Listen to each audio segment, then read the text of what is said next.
Hey guys, welcome back to Brian's Mysteries and Adventures on Trail. And real quick, I just wanted to apologize about the delay in the upload schedule. It's just been a couple different things. I broke part of my foot, and then my Wi-Fi went down for 3 days, and the techs couldn't figure it out. And they finally did get in there, but it was a pain in the butt. So I do apologize about the time. But today we're going to be talking about several different cases of missing hikers who went missing and were later found deceased, whether it was a couple days later, a couple months later, a couple years later. And then we are going to be talking about one case where a couple was missing for almost 2 weeks out in the snow, and it's a very recent case, so there's not a lot of information, and I think the couple wants their privacy, but I'm going to talk about that because, you know, there's always good stories out there with happy endings, and this is one of them. But the first story we're going to talk about is Thomas Henge, and he went missing on July 22nd of 2012 in Sequoia National Park. Now, he was trying to hike Mount Langley, which is around 14,042 feet in the Sequoia Kings Canyon National Park on Sunday, July 22nd of 2012, and he was with a few of the other of his friends that were from this Bay Area group called Anything Active Hiking Club, and he was apparently everything outdoors. If you went to like his Facebook page, it would describe him as skiing, hiking, mountaineering, everything about the outdoors. And he actually put together a lot of these group activities for this club. I think he was their second in command or whatnot. But for whatever reason, for this day, Thomas decided, and his friends don't even know why, but he separated from his other friends around 1 p.m. on Mount Langley at around 14,000 feet. And that was the last time anyone saw him alive. Apparently, his friends reached the summit of this Mount Langley, and they waited until dark, but then stormy weather came up, and these are tall mountains. Sometimes in the pictures it can look deceiving, but since Thomas had told them that he was going to be taking a different route, and they didn't really panic because they knew that he had a campsite nearby. However, unfortunately, when they went down and they started talking to people at the campsite and people near Lone Pine, which is a town right outside the main entrance to the Sierra, no one had seen Thomas. So at this point, the Inyo County Sheriff's Office was notified, and they, of course, contacted Kings Canyon National Park Search and Rescue. And he was officially reported missing at 5:45 p.m. on Monday, July 23rd. And by noon, they had a huge crew out looking for him. They had managed to deploy 2 different helicopters. A helicopter from the Yosemite National Park also came in to help.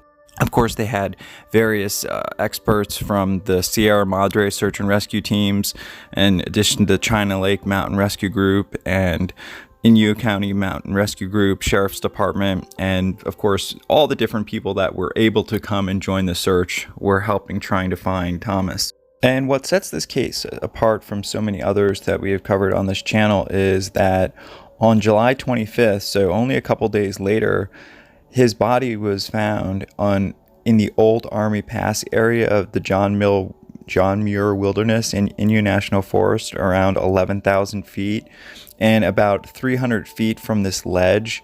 And they were able to ID him by 5 p.m. that night. Now, they were able to do a autopsy on the remains, and it was reported that multiple traumatic fractures. They were indicating basically by the coroner that this was a fall of some kind, and that he had most likely fallen off maybe of a cornice of the ledge above where they found his remains.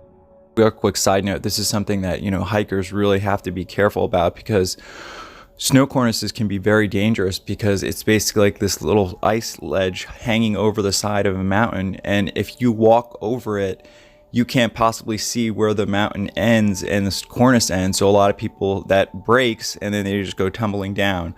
I'll have a picture to kind of make it clearer, but it's just something to always watch out for. I know people are generally familiar with them, and I'm sure Thomas was too. And it's, unless every inch of the mountain, sometimes, like when you come up upon one, you can't possibly know where the edge of the mountain in the snow is. And these things do happen, unfortunately.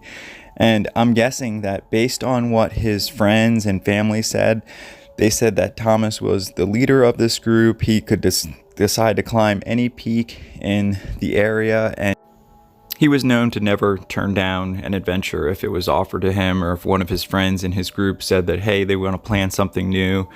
And, you know, that's just the type of guy he was. And here's another picture of an idea of what some of these ledges, now this is a very dramatic one, but these two men are standing way past the edge of the mountain. If that were to break, you know, there would just be no chance of them surviving. And I think in Thomas's case, if his friends had been with him, if he hadn't split up, I mean, it's hard to say what would have happened, but it's very possible that he maybe saved their lives by going by himself, because if it was a tragic accident like a fall over a cornice or a snow ledge breaking, it's possible that they would have passed away too. So, you know, it's hard to say, but my thoughts and prayers go out to Thomas, his friends and family, and everyone who knew him, and just hoping that they can always have positive memories in their lives about him.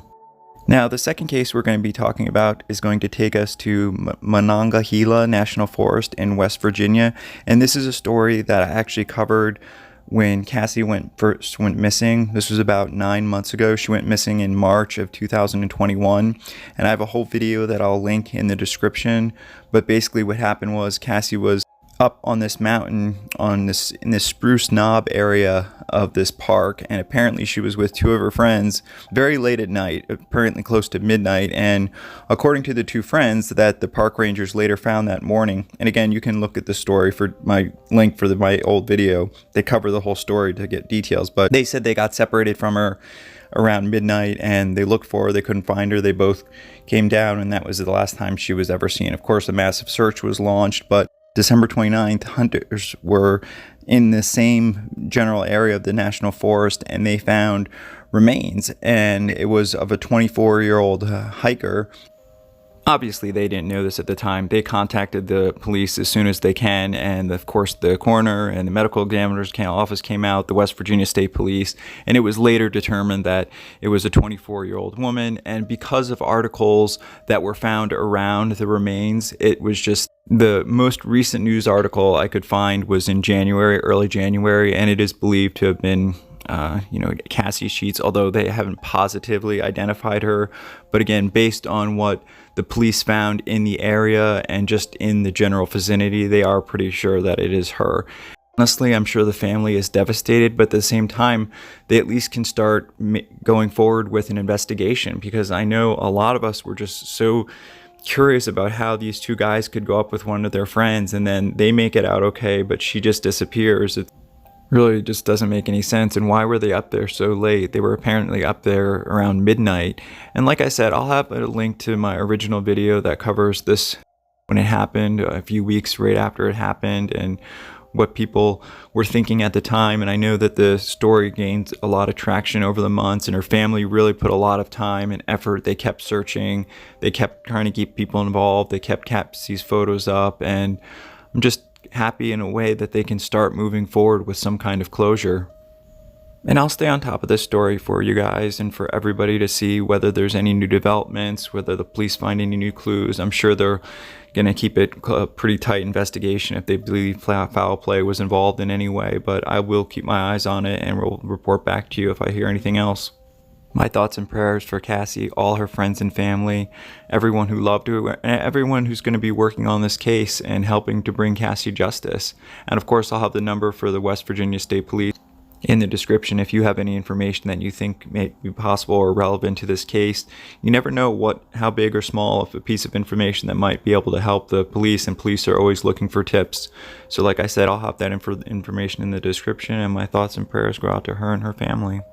Our next story happened right here in my home state of Virginia, and this woman named Brittany Pulley, who's 33 years old, she was last seen on December 24th, so basically Christmas Eve, in Shenandoah National Park. She was hiking by herself. She was hiking north on the Appalachian Trail, and apparently she was last seen roughly near McCormick Gap, which is about mile 102.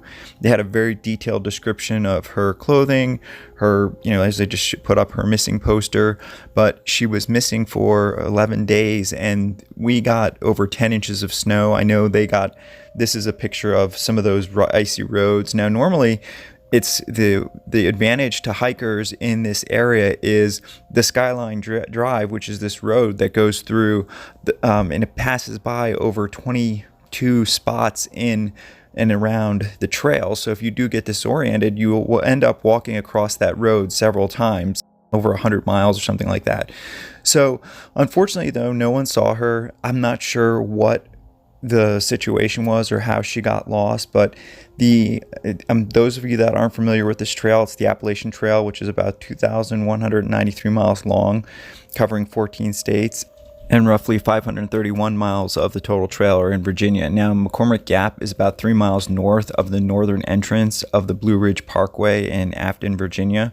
So when she first was reported missing, they thought she would probably end up crossing the highway at some point and somebody would find her. But she was missing for 11 days, and this was just reported in the news that she was finally spotted, or she made contact with the Rangers on January 5th.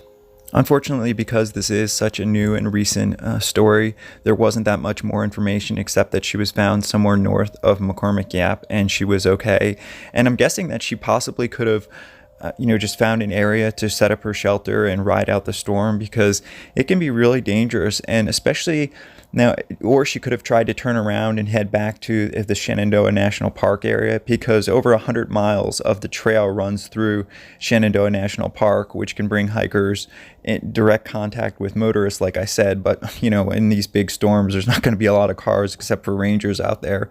And there's not that many rangers out in the blizzards. Of course, they make their patrols and whatnot. But I just wanted to share this story with you because, it's one of those things that has a happy ending. And I'm just glad the Rangers were able to find her and she was able to get out and be back reunited with her family or wherever she may go.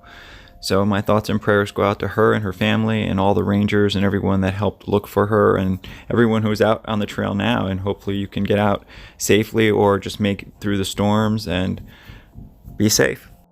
Our final story takes place out in Oregon, and this is a town kind of smudged in between Bend and Eugene in Willamette National Forest. And this young couple, Christian Farnsworth and Parker Jasmine, they went on a car camping trip on December 23rd. And according to their families, they were supposed to be back on December 29th, but they were never heard from. Local police found a ping from Jasmine's phone near Oak Ridge, and they set out search and rescue efforts, but they were searching for days, and they eventually had to get the Coast Guard involved from North Bend section, and they sent out several different helicopters. And according to the Coast Guard officials, the two did not, when they were finally found sort of smudged in this area, they had written an SOS sign, and that's how they were able to be found. I guess both the car was stalled and wasn't able to turn on, and they had just been stuck there for over 10 days, and the Coast Guard was responsible for getting them out. And I know this is just a quick short story, but I thought it was very nice that the Coast Guard said that had this couple not written the SOS or stayed by their vehicle, they probably wouldn't have been found. And I thought that was, great that this young couple, I think they were only 19 or 20 years old.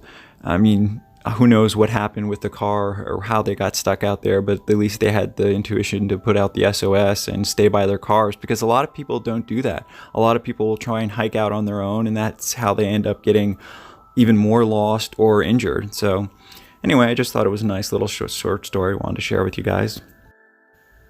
I want to thank everybody for watching, as always, and please be respectful in the comments if you choose to leave them.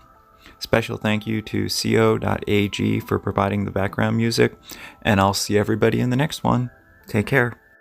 Hey everyone, thanks for sticking with me to the end, and I just wanted to say thank you again for your patience with the upload schedule. I've just had a lot of rough issues lately, with one being sick and then breaking my foot, and it's been really tough for me to get around. At first I thought it would be okay, but it really makes it almost impossible for me to, well, it does make it impossible for me to drive at all, so hopefully it'll be healing soon, but it has made it a little tough for me to move around, and then I had the issues with the Wi-Fi, but I appreciate everyone's being patient and hanging in there with me. And if you guys have any questions, always leave me a comment or any feedback you might have.